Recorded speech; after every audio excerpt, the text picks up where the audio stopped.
नमो नमः।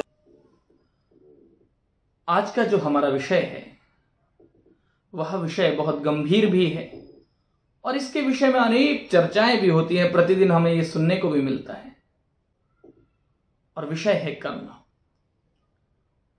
वास्तव में कर्म है क्या और कर्म किसे कहते हैं?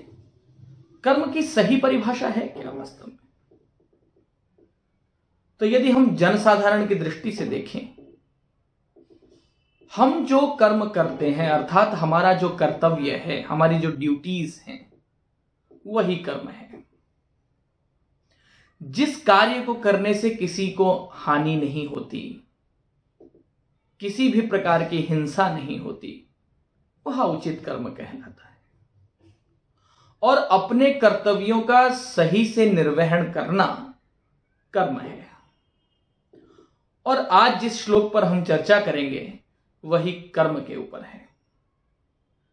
श्रीमद् भागवत में जब एक वर्णन आता है कि सभी ग्वाल इंद्र के पूजन की सज्जा कर रहे हैं, उसी क्षण भगवान श्री कृष्ण नंद बाबा से इस विषय को कहते हैं और उन्होंने इस श्लोक को कहा।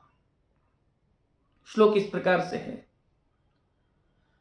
कर्मणा जायते जंतुः कर्मणैव विलीयते सुखम दुःखम भयं क्षेमं कर्मणैवाभिपद्यते।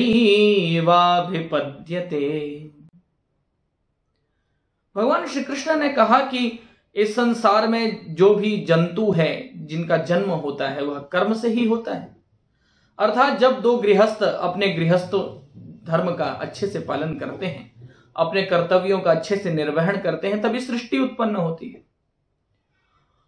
उसके बाद कर्म करते हुए ही हम विलीन हो जाते हैं, उसी कर्म में विलीन हो जाते हैं। सुख है संसार में या दुख है, ये सब हमारे कर्मों के परिणाम स्वरूप तो है। हम जैसा कर्म करते हैं उसी के अनुसार उसका फल भोगते हैं। अर्थात यदि हम अपने कर्तव्यों का अच्छे से निर्वहन कर पा रहे हैं तो हम सुखी हैं, और जब हम अपने कर्तव्यों का अच्छे से निर्वहन नहीं कर पाते तो हम दुखी हो जाते हैं। भय है, क्रोध है, ये सब कर्म का ही परिणाम है। इसीलिए अपने कर्म को सही से करने के लिए विचार करें। कर्म की गति और दिशा हमेशा उचित हो, ऐसा हमें प्रयास करना चाहिए। धन्यवाद।